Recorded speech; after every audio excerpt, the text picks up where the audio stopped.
Want a website with unmatched power, speed, and control? Try Bluehost Cloud, the new web hosting plan from Bluehost, built for WordPress creators by WordPress experts. With 100% uptime, incredible load times, and 24/7 WordPress priority support, your sites will be lightning fast with global reach. And with Bluehost Cloud, your sites can handle surges in traffic no matter how big. Plus, you automatically get daily backups and world-class security. Get started now at Bluehost.com. Save on O'Reilly Brake Parts Cleaner. Get 2 cans of O'Reilly Brake Parts Cleaner for just $8. Valid in-store only at O'Reilly Auto Parts. O'Reilly Auto Parts.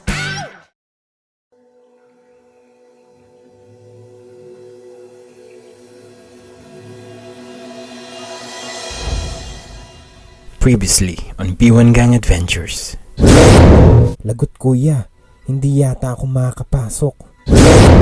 Hindi pwede, hihintayin ako ni Kiko.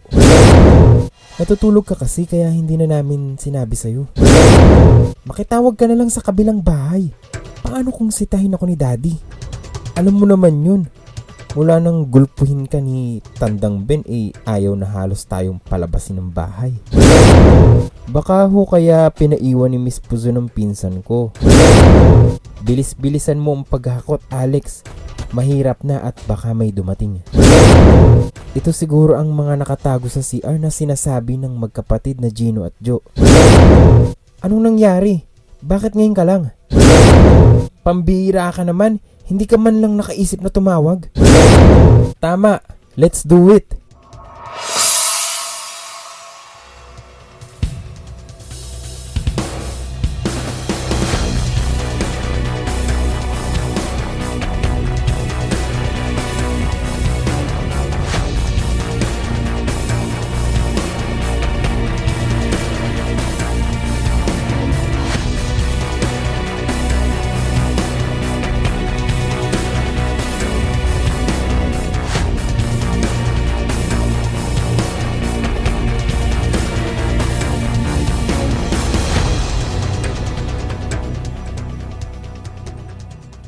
B1 Gang Case File Number 3, Kabanata 8, Matalas na Pang-amoy. Kausap ni Joe si Bien sa ilalim ng isang puno bago magsimula ang klase. Nakaupo sila sa sementadong bangko. Ikinuwento ni Joe ang nadiskubre ni Kiko tungkol sa kalokohan ni na Miss Puzon. Suot na rin ng dalagita ang isang braille watch na nakuha ni Kiko. Dagdag din iyon sa props niya sa pagpapanggap na bulag. Marunong ka bang gumamit nito? Usisa ni Joe. Umayon si Bien. Oo, may ganyan din kasi ang kaibigan ko. Nakakatuwa nga ang nangyari nung suot niya yung braille watch eh. Bakit? Pinagtawanan siya ng mga kasabay niyang nakasakay sa jeep. Mga mayayabang kasi yung mga teenager. Paano raw siya titingin sa oras bulag siya. Di ipinakita ng kaibigan ko kung paano. Kinapa ni Bien ang relo sa bisig ni Joe upang ipakita sa dalagita ang gagawin. Pinindot niya ng ganito ang buto na ito para bumukas ang salamin. Saka kinapa niya yung numero at kamay ng relo at buong ningning niyang sinabi ang oras. Di natahimik yung mga mayayabang na teenager. Nakakainis naman? Mataray na wika ni Joe. Bakit kasi may mga taong imbis na maawa sa may disability nakukuha pang tumawa at manginsulto? Ang sarap sa pakin. Ako hindi ko na lang sila pinapansin. Hindi naman kasi lahat ay ganoon. Pares ang barkada nyo. Saka hindi naman awa ang gusto namin mula sa inyong mga walang kapansanan. Pangunawa sa aming kalagayan ang hinihiling namin. Nakangiti at buo ang loob na sabi ni Bien. Hindi nakasagot si Joe ngunit sa kalooban niya ay nakakaramdam siya ng paghanga sa kaharap. Sa totoo lang, kung mabubulag siya, hindi niya alam kung paano bubuhayin ang sarili. Nakangiti lang naman si Bien. Nagsasalita pa si Joe tungkol sa plano ng B1 Gang upang mahuli si na Miss Puzon nang biglang sumenyas ng palihim si Bien. Pinatatahimik nito si Joe. Kung nagtaka si Joe sa kinilos ni Bien, ay napakunot noon na siya nang magsalita si Bien. Oo nga naman, Joy. Dapat hindi ka na nagpumilit na sumama pa sa palengke. Palengke? Anong palengke? Ano bang? Alam mo namang maraming tao roon, magulo pa. Singit pa rin ni Bien. Muntik nang mapasigaw si Jo sa gulat nang may biglaang magsalita mula sa likurang dako nila. Boses ng lalaki. "Malapit nang magsimula ang klase ninyo. Tigilan na ninyo ang pag-uusap sa palengking yan." Ang gwardyang si Alex. Hindi na malaya ni Jo na palapit na pala ito sa kanila. "Sige ho, susunod na kami." Si Bien pa rin ang sumagot dahil parang umurong ang dila ni Jo sa pagkabigla. Nakahinga lang ng normal si Jo nang makalayo na ang gwardya. Pinawisan nga siya ng malamig. "Muntik na tayong mabuking ni Alex," sabi niya nang pinupunasan ng bulaklaking panyo ang noo niya. "Teka, paano mo na lamang papalapit si Alex?"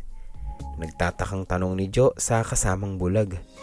"Hindi naman tumutunog ang sapatos niya habang naglalakad Sana nadinig ko yun."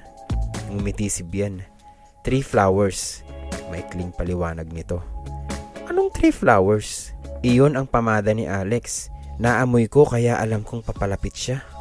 "Oh, ang lakas naman ng pang-amoy mo." Hindi pa rin makapaniwala si Jo na kaya ni Bien yun. "Siguro ay dahil na rin sa pagiging bulag ko. Maliit pa lang ako ay natuto na akong umasa sa iba kong senses. Kaya siguro mas matalas ang iba ko pang pakiramdam kaysa sa inyong mga nakakita. At dahil kailangan ko." Ako Bien, anong amoy ko?" Parang nanunubok na tanong ni Jo sa kakayahan nito sa pang-amoy. Iwinasiwas pa nito ang hawak na bulaklaking panyo. Natawa pa muna si Bien bago nagsalita ng walang alinlangan. "Hindi ko alam ang pangalan ng cologne mo, pero iyon ang naamoy kong ginagamit sa mga bata." Natahimik si Jo. Tama si Bien. Madalas nga siyang kantsawan ng mami niya dahil nagpipilit pa siyang gamitin yung cologne nung bata pa siya. Pero baka naman nakachamba lang to. Nagdududa pa rin siya. Nararamdaman ni Bien ang pag-aalinlangan ni Jo. Nagpatuloy ito sa pagsasalita. "Ang amoy naman ng Kuya Gino mo ay parang bagong paligo. Pati damit na suot niya ay parang bagong laba. Si Kuya Boging naman ay amoy sitsirya, cheese curls, chippy, Pringles. Depende kung anong huling merienda niya. Pero lagi siyang amoy pagkain. Si Kiko ang medyo mahirap kilalanin dahil iba-iba ang pabangong ginagamit niya. At si Miss Puzon ay amoy baby powder. Siguro ay mahilig itong magpulbo." "Sige na nga, bilib na ako." Suko ni Jo. Nagkabungis-ngisan pa ang magkaibigan. Kinapana ni Bien ang kanyang mga gamit na nakapatong sa upuan. "Uy, tayo na. Baka nag-uumpisa na sila." Pagyayaya ni Bien. Tumayo na rin si Jo matapos sumilip sa Braille watch. Kahit walang numero, kabisado niya kung anong oras na mula sa posisyon ng mga kamay ng relo. "Oo nga, baka nandyan na si Miss Puzon." Sabay na silang naglakad patungo sa klase. "Sana magkaroon din ako ng Braille watch," inggit na sabi ni Bien. "Kaya lang may kamahalan yan Hindi pa rin pala nito nakakalimutan ang tungkol sa relo." Naawa tuloy ang dalagita. "Gusto mo sa'yo na to? Mayroon pa naman sa bahay, saka mas kailangan mo to." Pero tumanggi si Bien. "Huwag na at baka maghinala pa si Miss Puzon na kung paano bigla akong nagkaroon ng ganyan." Huminga ng malalim si Jo. "Dapat kasi meron kayo niyan dahil talagang ibinibigay yan sa center ng libre." "Oo nga Pero ang laging sabi ni Miss Puzon, naubusan na raw ng stock kaya sa susunod na lang daw. Paanong hindi nauubos ninanakaw nga nila?" "Shh! Huwag kang masyadong malakas," saway ni Bien. "Alam kaya ni Miss Villa ang ginagawa ni Ma'am?" "Palagay ko, hindi," sagot ni Jo. Mukha naman siyang kagalang-galang at tapat sa pagtulong sa mga walang paningin. Bumagal ang lakad ni Jo. "Alam mo, okay sana si Miss Villa, kaya lang masyado siyang tiwala kay Miss Puzon. Bolera kasi yun Mataray na dagdag pa nito. Ngumisi si Bien. "Siguro fighter din ang magulang mo, no? Fighter kasi kayong magkapatid," sabi ni Kuya Boging ko. Nagulat nga ako nang sabihin niyang tatay niyo si Mike Rodrigo. Nagulat ang dalagita. "Kilala mo ang daddy ko?" Tumango si Bien. "Oo, madalas ikwento ni Kuya Boging ang mga expose niya. Minsan nga, binabasahan din niya ako ng mga column ng daddy mo. Bilib na bilib kasi siya sa daddy mo Parang biglang na-miss ni Jo ang barkada. "Sabi ko nga kay Kuya Boging, delikado yung mga ginagawa niyo. Lalo ka na, babae ka pa naman." "Nag-iingat naman ako, no? Saka hindi ako kumikilos ng hindi sigurado. Mana yata ako sa daddy ko. Pagmamayabang pa ng dalagita sabay tawa. Pero hindi tumawa si Bien ngayon. Ewan ba niya pero parang bigla siyang kinabahan sa sobrang lakas ng loob ng dalagita. 2 araw pagkalipas, nagulat si Joe nang bigla siyang ipatawag ni Miss Villa. Wala pa noon si Miss Puzon at hindi pa nagsisimula ang klase. Hindi pa rin dumarating si Bien. Kinakabahang nagtungo ang dalagita sa opisina ng administrator. Nadatnan niya itong nakaupo at sadyang hinihintay siya. Formal ang mukha at walang kangiti-ngiti ito, kaya lalong ninervyos ang dalagita. Good morning ho, ma'am. Nakangiting nagbigay galang si Joe. Hindi nagpahalatang natatakot. Ipinatatawag daw po ninyo ako. Oo, maupo ka. Marahas na utos nito. Napakislot si Joe. Mukhang galit nga si Miss Villa. Baka may nadiskubre na ito tungkol sa grupo nila. O baka sa kanya mismo. Dumating na si congressman kahapon at nakausap ko. Simula ng matandang babae. Tumayo ito at medyo ibinitin ang sasabihin. Kumunot noo ang dalagita. Sino kayang politiko ang sinasabi nito? At ano naman ang kinalaman niya kung dumating man ito galing sa kung saang lupalop? Lumapit ang babae sa kanya at hinarap siya. Si Congressman Carlos ang backer mo, di ba? Matigas na tanong nito. Namutla si Joe nang biglang maalala ang recommendation letter na pineke niya para makapasok sa center. Kinopya lang niya ang sulat ni Bien at pinilitan ng pangalan niya. Hindi ka raw kilala ni Congressman. Hindi sumagot si Joe. Parang gusto na niyang malusaw sa kinauupuan. Matandaing tao si Congressman. Nakakapagtakang hindi niya alam na binigyan kanya ng rekomendasyon. At hindi rin ako magtatakang malaman na hindi ka rin bulag. Napakagatlabi ang dalagita. Ngayon ay talagang bistado na siya.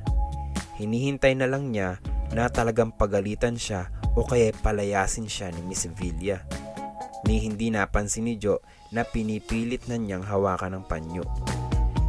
Muling umupo ang matandang babae at sinipat siya ng tingin. Gusto kong malaman kung bakit ka nagsinungaling, Joy Cruz. Joe Rodrigo po. Nahihiyang tumungo ang dalagita. Naningkit ang mga mata ng administrator. So, that's your real name, ha? Opo. Halos pabulong na sagot ni Joe. And why did you conceal your identity? Hindi agad nakasagot ang dalagita. Tinatanong kita, Miss Rodrigo. Napilitang magtapat si Joe. Lahat, pati ang nangyari sa kanilang barkada. Una, napagbintangang magnanakaw si Boging. Sumunod ang nadiskubre ni Gino na supply sa CR. Pagkatapos ang natuklasan niyang pagnanakaw ni Miss Puzon ng pitaka sa isang estudyante. At ang huli, ang puslita naman ng mga supply sa center na nadiskubre ni Kiko. Si Miss Villa naman ang namutla. Halos hindi makapaniwala sa ipinagtapat ng dalagita. Totoo ba yung mga sinasabi mo? Hindi na makasagot si Joe nang biglang pumasok si Miss Puzon sa opisina.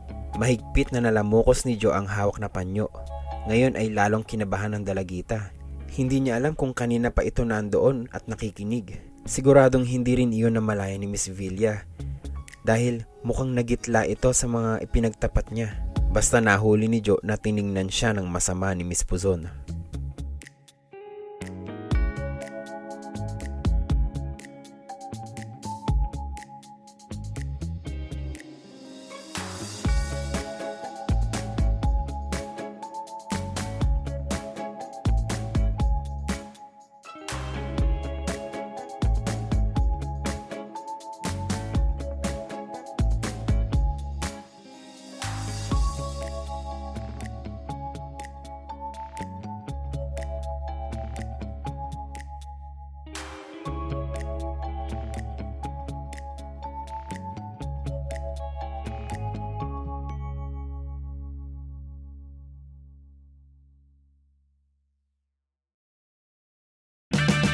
Save on O'Reilly Brake Parts Cleaner. Get 2 cans of O'Reilly Brake Parts Cleaner for just $8. Valid in-store only at O'Reilly Auto Parts. Oh, oh, oh, O'Reilly